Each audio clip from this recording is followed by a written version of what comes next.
let me talk a little bit about my experience as the ombudsman. You know, leaving the romance and glamour of management to become the ombudsman was not my idea. My boss, Kevin Close, spoke to me. I'd been VP of News at NPR for 3 years. I was told when I was hired by Del Lewis, some of you may know the name Del Lewis, who was the president of NPR at the time. He hired me, so he's brilliant. He said, you got to do four things. You got to make the news department play nice with the rest of the company, because there was a lot of, you know, we're the news and you're not. You got to make the news department play nice with the stations, because at NPR the customers own the company. It's not a network like CBS. It's a content provider that's really owned by the stations. You got to bring in new technology, because in 1997 NPR was still analog. It was the last public broadcaster west of Moscow that was still cutting audio tape, you know, handmade radio. So, and I said, fine, I can do that. And he said, and you got to stop the race discrimination lawsuits, which NPR was being deluged with. And so, let me, full and frank confession, 2 weeks after I got there, I was added to a race discrimination lawsuit just by virtue of the fact that I was the VP of News. Okay, fine. So, welcome to America. But it got me thinking about what is the nature of this organization that prides itself on open-mindedness and liberal thinking and tolerance and all that stuff, that it is now being bombarded by race discrimination lawsuits. And it seemed to me that a couple of things needed to be done. The hiring process needed to be more transparent. Suddenly, you know, people were showing up, they were suddenly your boss, and you have no idea who they were, where they were from, but suddenly you had to, you know, obey. We needed to have a more transparent hiring process. We needed to explain to the staff who these people were, where they came from, when they left. If we're sorry to see them go, we should say so. But basically open the place up. So after making enough enemies to last for a while, Kevin said to me after 3 years, you know, what other damage can you do around here? I mean, we did stop the race discrimination lawsuits by having a transparent hiring process. We brought in digital technology. We hired journalists from member stations to be full partners with NPR. So, I mean, things were working fine.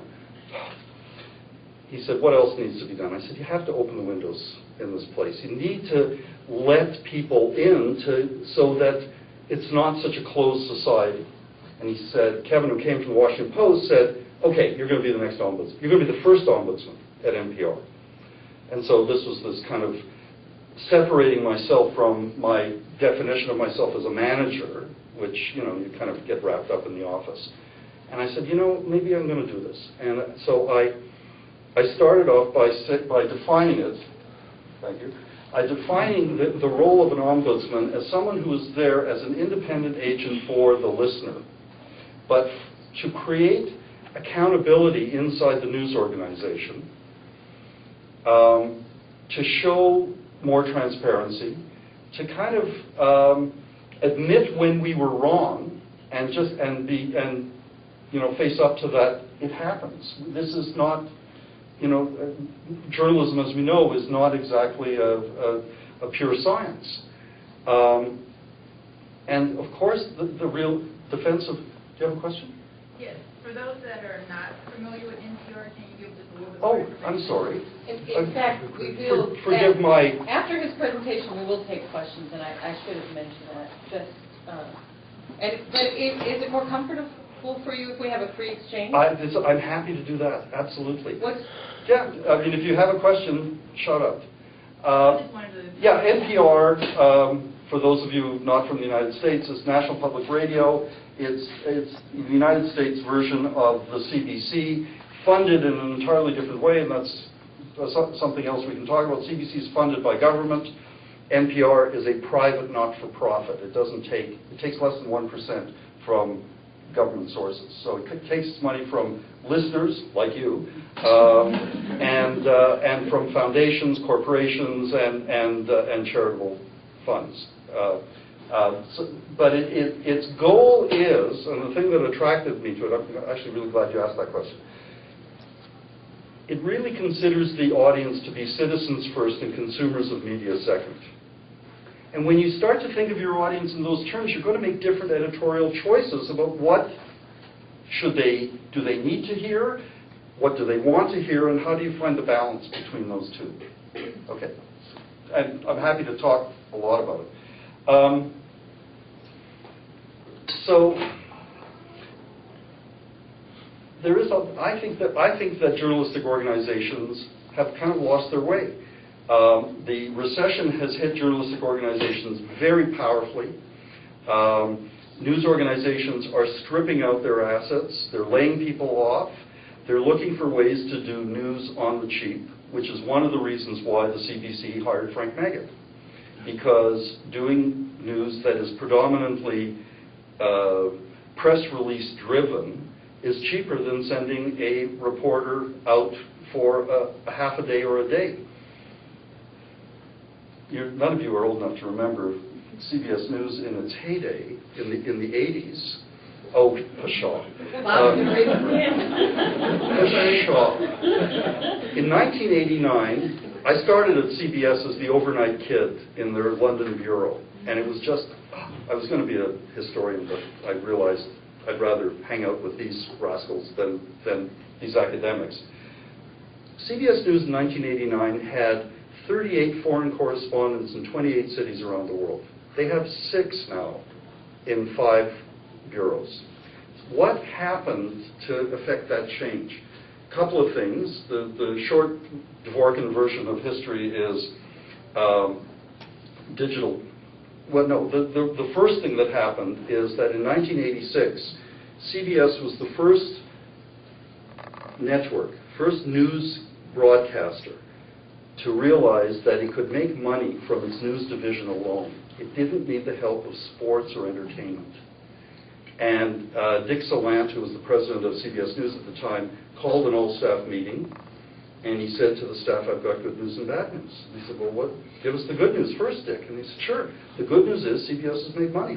CBS News has made money for the first time, and that's the bad news." Because he knew that for every year after that, corporate would be making more and more demands, to the point at which, at both print and broadcast in America, the average rate of return for a news organization in the late 90s was 22% a year.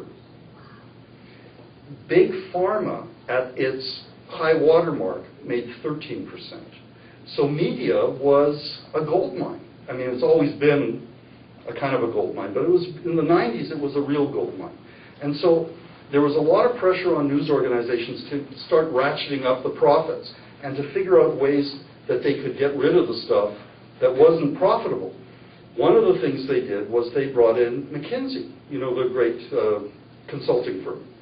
And McKinsey was hired all over the place, CBC, NBC, BBC, number of newspaper chains. And they came up with for CBC with the extraordinary conclusion that, gosh, you know, we've looked at what you do, how you do it, your processes, we've looked at your audience, and guess what? Your audience wants you to stop doing the things that happen to cost the most money to do, like foreign reporting, like investigative journalism. So news organizations started stripping out those essential journalistic qualities. When I was in Washington in 1999, I saw an article in the Harvard Business Review, Confessions of an Ex-McKinseyite. And he said, we lied. We knew what our clients wanted us to say, so we torqued the data. We doctored the conclusions. NPR, I think, is an example of a news organization whose audiences are constantly saying, give us more of the best of what you do. Give us more investigative reporting and more foreign news and more news from places that we don't hear from as often as others. And I think that to me, that was the first sign. The second thing that happened was we won the Cold War.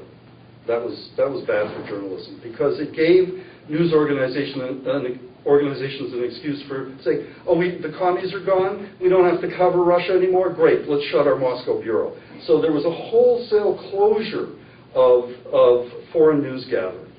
The third thing that happened that I think really screwed us up was O.J. Simpson, in a variety of ways. In a variety of ways.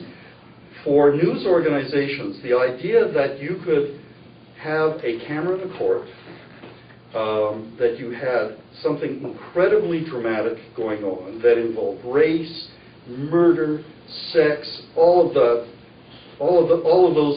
those issues, and you could do it literally for free with a guy with a good haircut standing in front of the courthouse saying, you know, if it fits, you must, you know. The news bosses said, reality television.